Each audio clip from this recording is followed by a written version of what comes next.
দূর গ্রামে রমেশ এবং তার মা মালতী দেবী বসবাস করত। রমেশের পরিবার মধ্যবিত্ত ছিল। রমেশ তার পড়া শেষ করে বাড়িতেই সারাদিন বসে থাকত। রমেশ কোনো চাকরি বাকরি করতো না, সে সারাদিন ঘুরে বেড়াতো। রমেশের এমন আচরণে তার পরিবার অনেক বিরক্ত ছিল। একদিন রমেশের মা বলল, তুই তো পড়া শেষ করেছিস, অনেক দিন হলো, তুই চাকরি বাকরি করবি না? এভাবে কতদিন আর বসে বসে খাবি? সারাদিন তো বাড়িতেই বসে থাকিস, কোনো কাজ করিস না। এভাবে কি চললে হবে? কিছু তো করা লাগবে। তোর বন্ধু বান্ধবী কেউ চাকরি করতেছে, কেউ ব্যবসা করতেছে, কিন্তু তুই তুই তো কিছুই করিস না, সারাদিন বাড়িতে বসে থাকিস আর খাস আর ঘুরে বেড়াস। এভাবে আর কতদিন চলবে বল? তোর বাবাও অসুস্থ, কিছুই করতে পারে না। মাঠের জমি জমাগুলো দেখলে তো পারিস, তোর বাবা তো আর মাঠে যেতে পারে না। এই মাঠে ফসল ফলিয়ে কত টাকা আসে বল? তোর খরচ, তোর বাবার ওষুধের খরচ, আমাদের সংসার খরচ, এগুলো কিভাবে চলবে বল? তুই পড়াশোনা শেষ করে ঘরে বসে থাকিস, আমরা বাবা মা হয়ে আমাদের কেমন লাগে? শহরে যা, গিয়ে একটা চাকরি কর, না হলে বাড়িতে থেকে ব্যবসা কর। এই মালতী রমেশকে অনেক কথা শোনালো। রমেশ বলল, ঠিক আছে মা, আমি শহরে যাব। শহরে যে চাকরি খুঁজবো, দেখি কোনো চাকরি বাকরি পাই কিনা। এখন যে চাকরির বাজার, মামা খালু না থাকলে তো কোনো চাকরি হয় না। এই জন্যই তো এতদিন ঘরে বসে আছি। দেখি তারপরেও শহরে গিয়ে কোনো চাকরি বাকরি পাই কিনা। তুমি আর বাবা আমাদের নিয়ে আর চিন্তা করো না।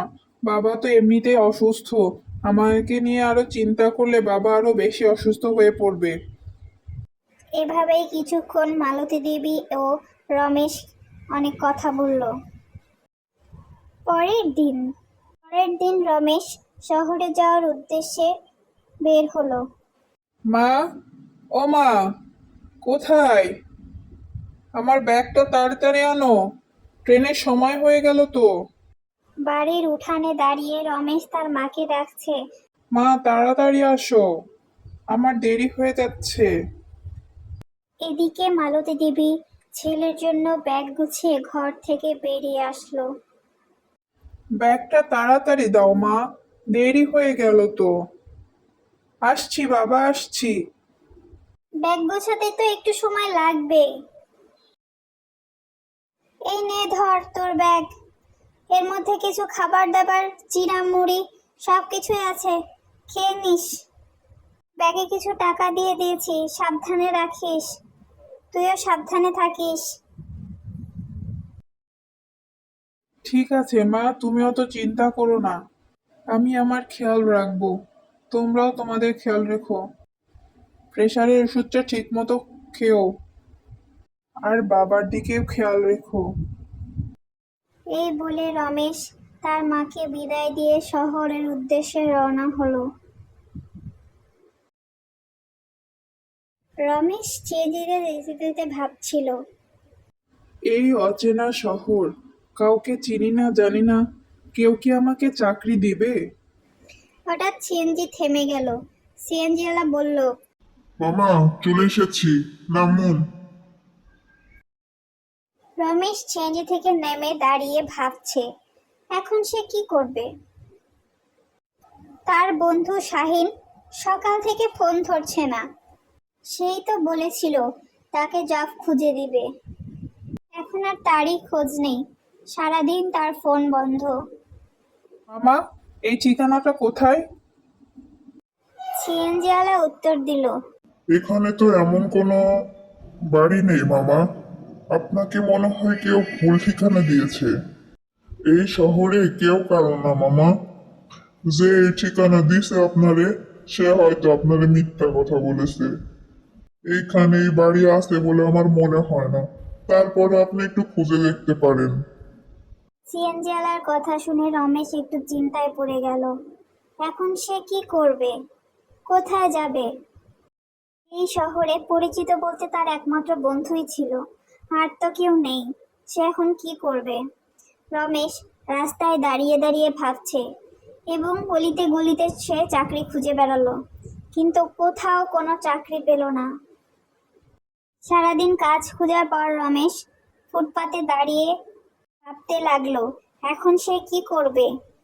এদিকে রমেশের অনেক ক্ষুধাও লেগে গেছে, তাকে খাবার খেতে হবে।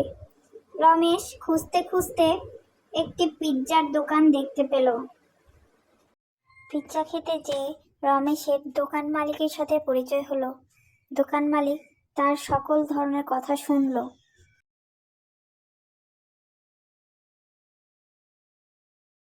সব কথা শুনে দোকান মালিক রমেশকে বলল।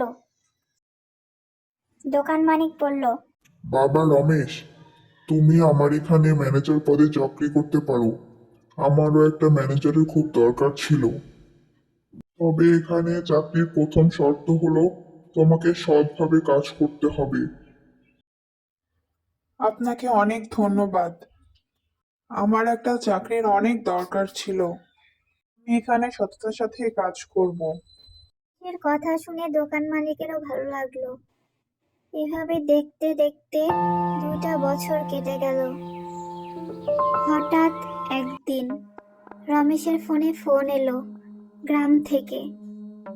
তার মা খুবই অসুস্থ, তাকে এখনই গ্রামে যেতে হবে। রমেশ তাড়াতাড়ি ছুটি নিয়ে গ্রামে চলে গেল। রমেশ কাজের চাপে সেভাবে গ্রামে আসতে পারে না, তার বাবা মাকে দেখতে পারে না। অনেক দিন পর সে গ্রামে এসেছে। গ্রামের রাস্তাঘাট ঘর বাড়ি কিছুই আগের মতো নেই, অনেক কিছুই পরিবর্তন হয়ে গেছে। এসে রমেশ তার মাকে ডাকছে। এদিকে মালতী দেবী ঘরে ঘুমাচ্ছিল। মা, ও মা, মা। উঠো, আমি এসেছি। মা। রমেশ তার মাকে অনেক ডাকলো। হঠাৎ মালতী দেবী ঘুম থেকে জেগে উঠে বসলো। বাবা, তুই এসেছিস? দিন হয়ে গেছে তোকে দেখি না। তোর চিন্তায় চিন্তায় তোর বাবা তো শেষ হয়ে গেছে। এখন আমার বয়স হয়েছে, এত চিন্তা কি করতে পারি বল?